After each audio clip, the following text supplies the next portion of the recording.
you can have everything you want.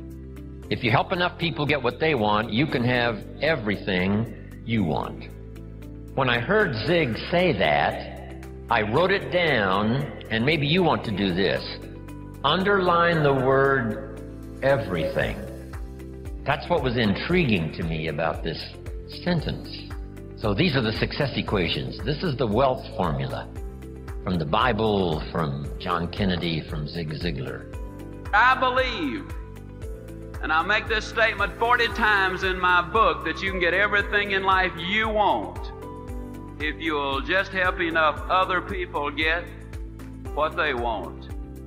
If you're selling a product that solves a problem, then you're helping someone else get what they want, which is the solution to the problem, so you get what you want and what you deserve.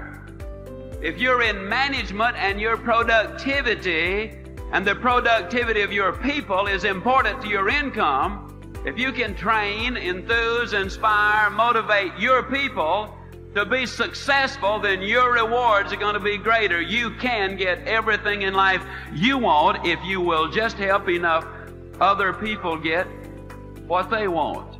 See, we can get what we want if we can give you some thoughts or some ideas or some motivation or some stimulation. If we can, in fact, leave you something so that when you go home tonight, you will be a better man or a better woman or a better boy or a better girl. Then you will be more successful tomorrow. When somebody comes and says, John, I want to be a leader, I always ask them the question, why? Why do you want to be a leader?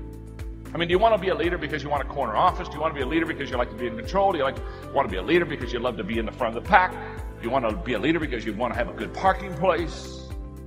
Why do you want to be a leader? Because leadership isn't easy. Leadership a lot of times isn't fun. Leadership a lot of times is kind of lonely. There's only one reason to be a leader, and that is to add value to people. And you and I will only add value to people if we truly value them. I have a nonprofit organization equipped that's trained almost 2 million leaders internationally around the world. And I kid you not, as I go to developing countries twice a year and I travel internationally, and I sit down, sometimes I have the privilege of being in the offices of presidents of countries.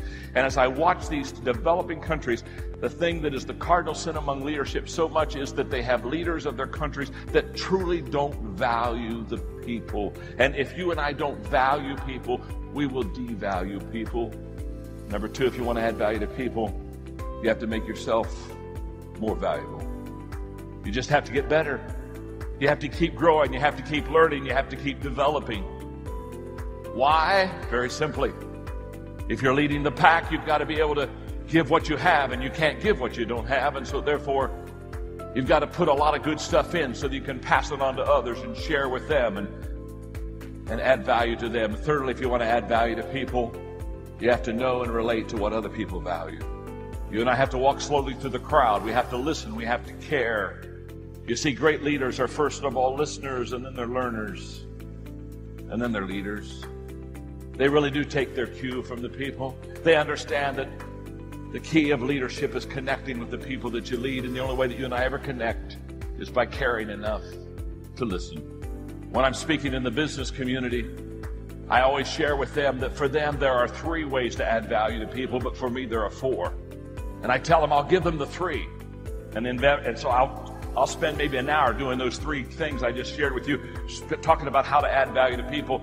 And inevitably when I'm done with the 3, somebody raise their hand and say, John, you said that for you there was 4, but you said there's only 3 for us. I said, yes, it's nothing personal, but this is about my faith. And so I don't really need to share this with you. It's because I'm trying to help you, and I don't want to cross boundaries with you. And inevitably they'll say, but John, tell us what yours is. And I'll say, well, okay, you can hear mine, but don't write it down. Because number 4 for me is, if I really want to add value to people, I have to do the things that God values. One more. Every day, I encourage others to add value to people. Every day I encourage other people to add value to people. I'm totally committed to this, and I'm committed to it because I was encouraged in 1978 to add value to people. I was pastoring my second church, and my assistant, Eileen Beavers, gave me a Christmas gift. I opened it up, and much to my joy, it was a book. I love to read books, so that's always a good gift for me. And on the outside of the book, as I looked at the cover, the book, then I got real excited because the title was The Greatest Story Ever Told. And I thought, oh my gosh, the greatest story ever told. I wonder what it is. I wonder who's in it. And when I opened the book, I was greatly surprised because every page was blank. Every page.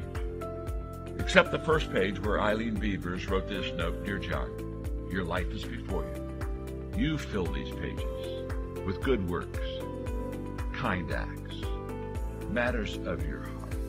Live your life with intentionality. It's a part of the process. It's getting you prepared. You may be doing something that seems insignificant, but don't despise the day of small beginnings. If you complain, you'll get stuck. In those tough times, something is developing in you that you can't see. At the right time, your anointing will meet up with your appointing. You've been anointed. Will you go through the process so you see your appointing come? Too often we have the anointing, but we get discouraged by the process. When you're tempted to give up, you have to remind yourself it's all a part of the process. Don't let disappointments talk you out of it. You've come too far to stop now. When life throws you a curve, remind yourself it's only temporary. Don't fall into self-pity. Keep looking forward. The joy is coming. The breakthrough is on the way. Don't get discouraged thinking that you're falling behind. My friends, my colleagues, they've all passed me up. God knows how to make up for lost time. Don't quit being your best because you're not where you thought you would be. They got married. You're still single. Keep doing the right thing. Your appointing is coming. I prayed to abort the process. I prayed to speed it up. I was working on the destination, but he was working on me. The blessing is already prepared. That the work doesn't have to be applied to where you're going.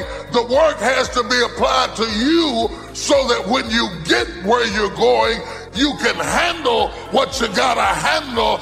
The steps. And I'll admit, I don't like to wait. But I've learned some things take time. You may not like it, but you can't bypass the process. And something may have your name on it. You know God has put it in your heart. But if it happens too soon, the blessing will become a burden. Sometimes God proves His love to us by what He's not letting us have. I used to pray, God, give me everything in a hurry. Now I've learned to pray, God, don't give me anything too soon. What has your name on it will not go to anyone else. You may have some pieces in your life that don't make sense.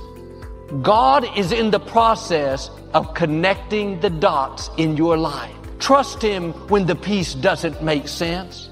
Everything is serving His plan. He never said, you're going to understand everything. He said, my ways are not your ways. You have to trust Him when you don't understand. This is not the time to be discouraged. This is the time to stir your faith up.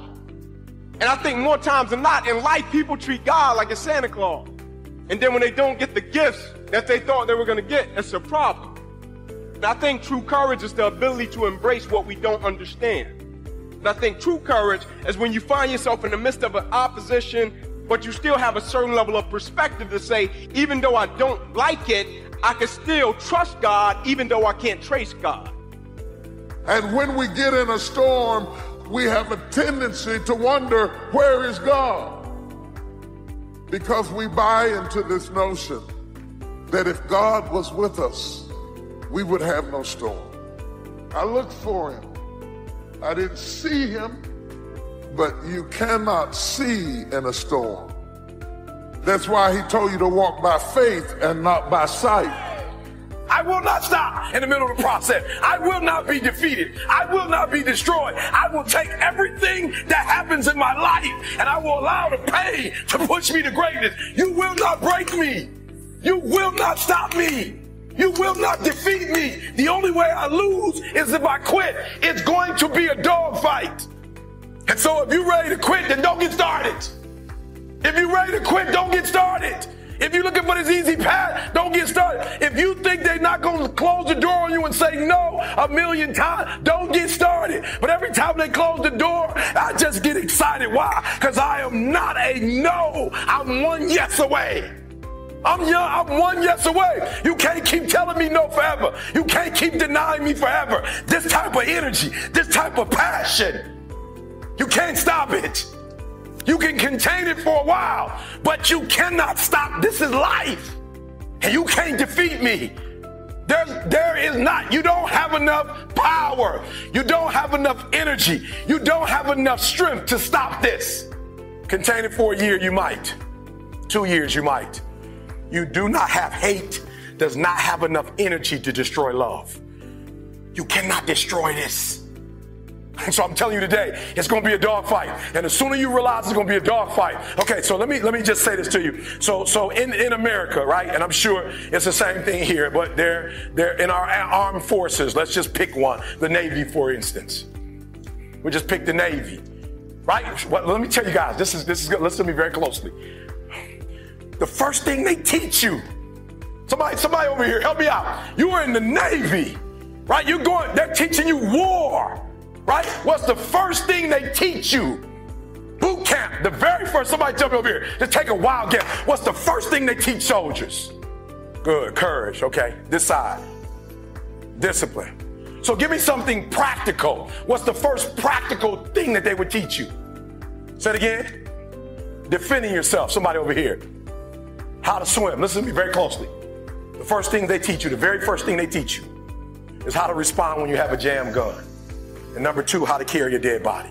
That's the first thing they teach you. They don't teach you how to defend yourself. They don't teach you how to swim. The first thing they teach you is when your gun is jammed.